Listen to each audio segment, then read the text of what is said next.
Привет! Привет, мои дорогие девчонки, мои дорогие мальчишки, а также их родители. Ребятки, вот опять мы с вами вместе, чтобы слушать продолжение истории про маленького котенка, который родился у белой кошки-белянки. И про то, как Эмили приглашала Мию познакомиться с котятами, она все отказывалась. И вы же помните, почему она отказывалась, да? У нее был любимый кот Рыжик, который умер, и она очень-очень тосковала по нему. И поэтому не хотела больше знакомиться ни с какими котятами, ни с кем. Но что все-таки случилось, мы узнаем из сегодняшней истории. Готовы?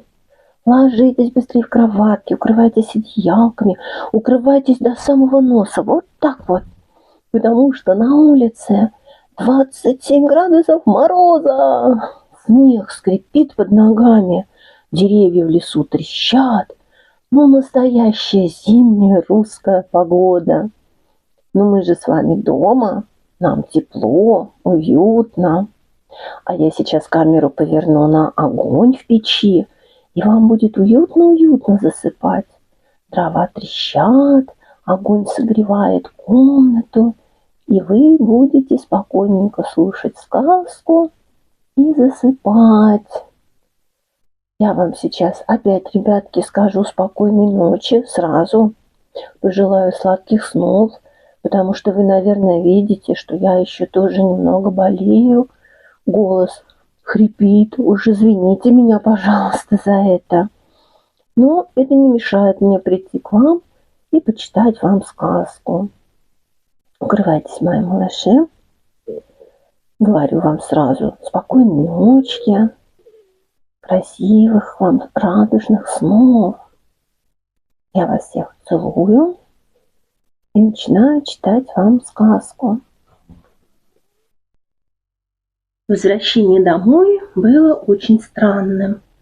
Девочки не разговаривали друг с другом, и бабушка Мия, которая пришла за ними, с трудом вытягивала из них ответы на свои вопросы.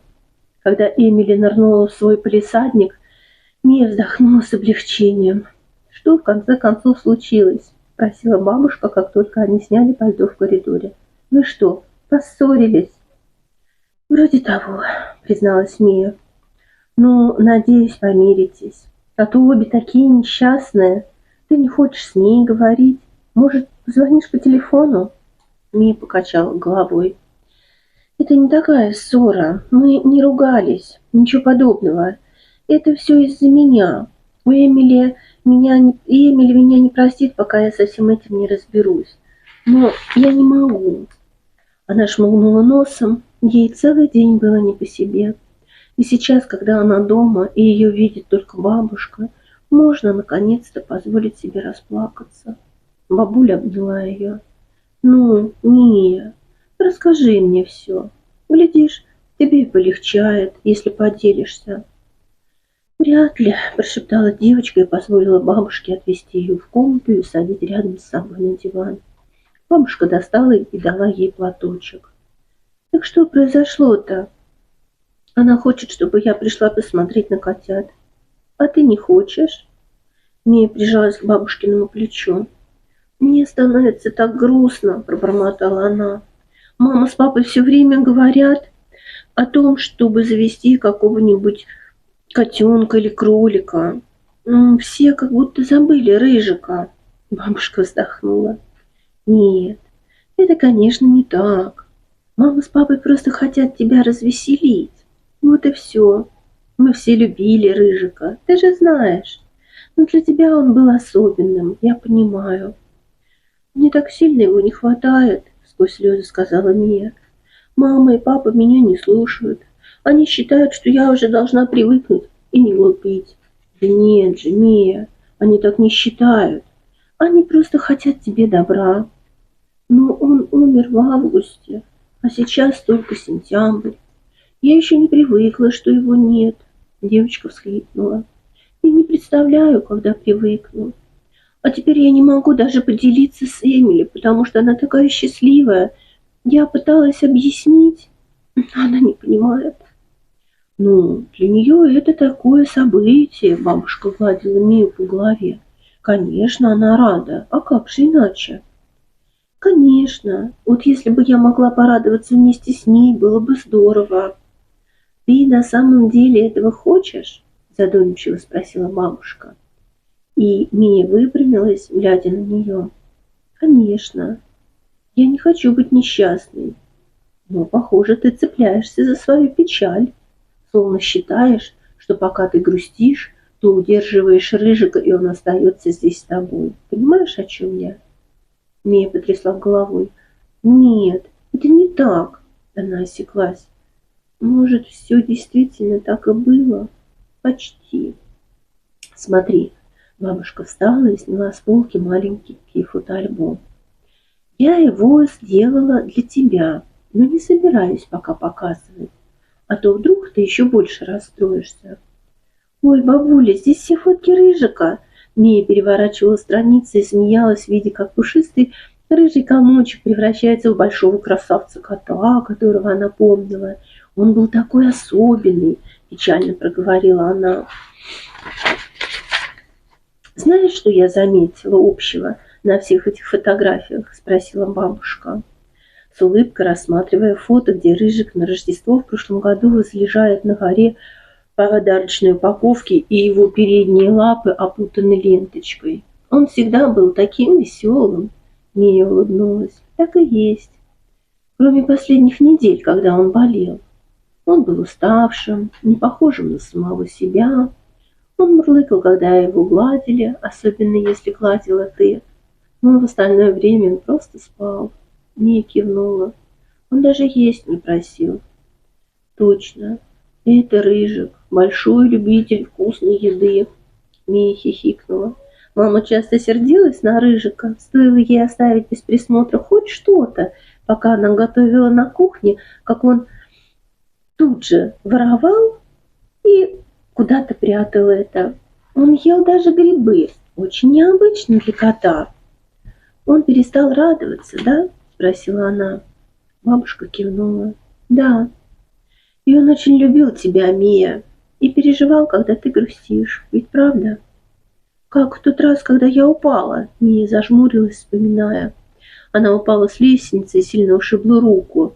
Не сломала, но все равно было очень больно.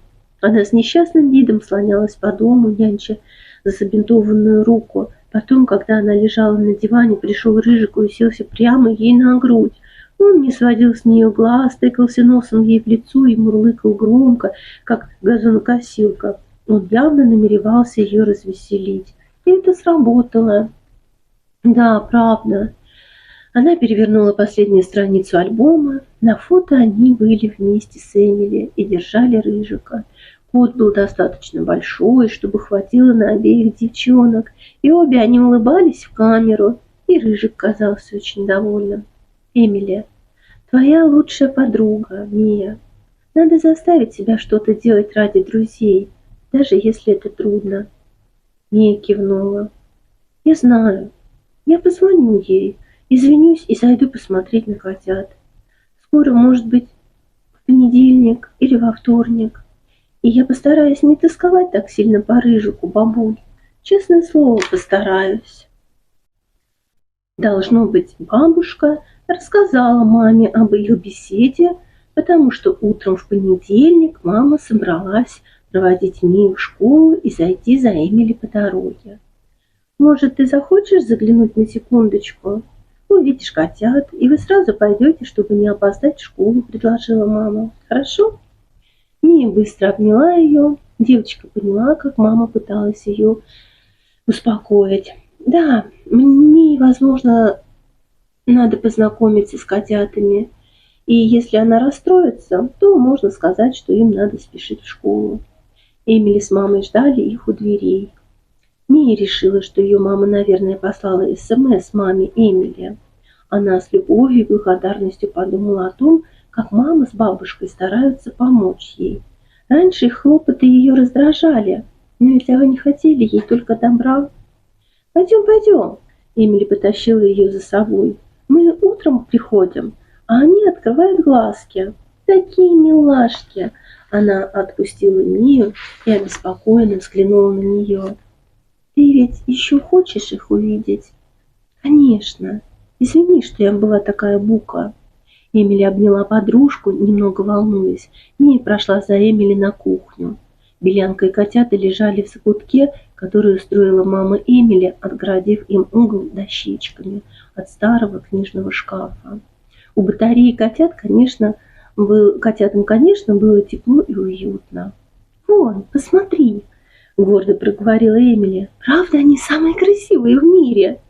Мия заглянула в закуток, и беглянка, зевнув во всю пасть, уставилась на нее. Она, казалось, была согласна с мнением Эмили и ожидала, что Мия тоже согласится. Определенно, когда она смотрела на своих детишек, на ее славной мордочке отражалась сдержанная гордость. Котята копошились у нее под боком.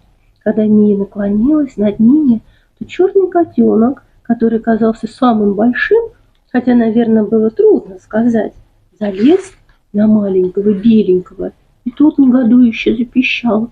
«Ой, с ним все в порядке?» – перепугалась Мия, и Эмили только хихикнула. «Конечно, они постоянно так делают. Я думала, что они перестанут, когда откроют глазки, но они так и продолжают ползать друг через друга.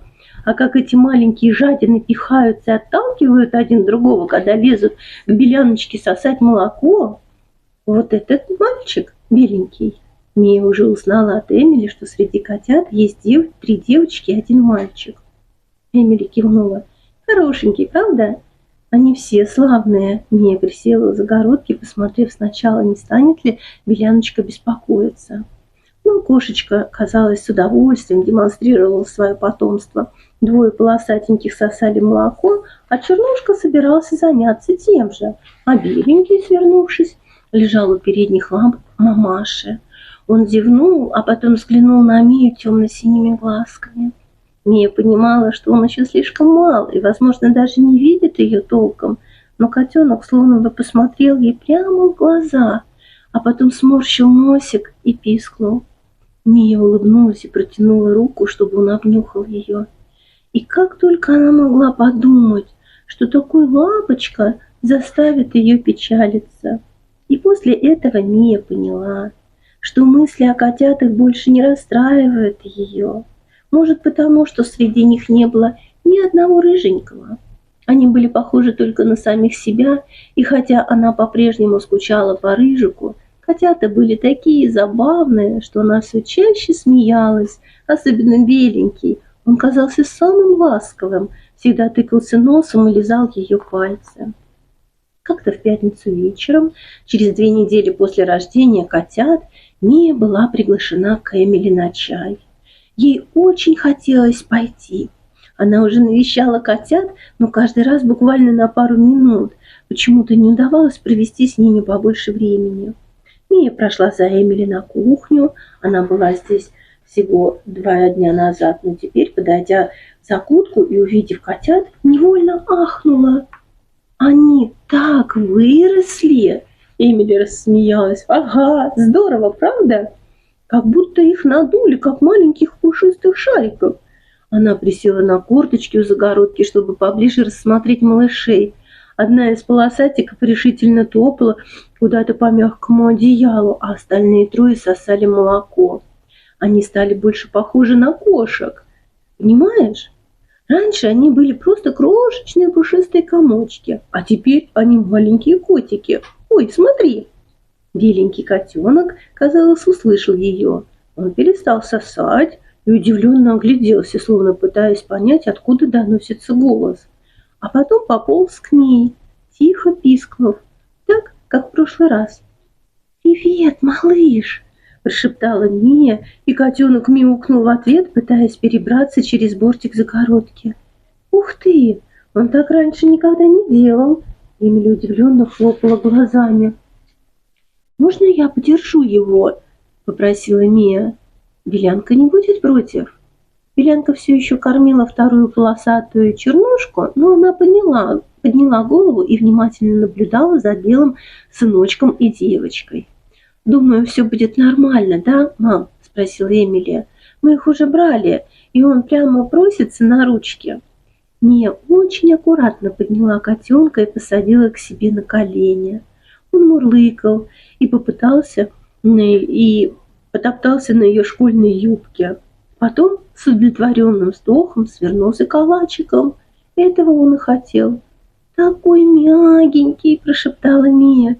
«И усики у него выросли с тех пор, как я его видела в последний раз. Только посмотри!» Котенок разглядывал девочку. Ему нравился ее голос и то, как она от нее пахла. Он запомнил ее с прошлых встреч. Она тогда гладила его, и ему хотелось, чтобы она взяла его на руки.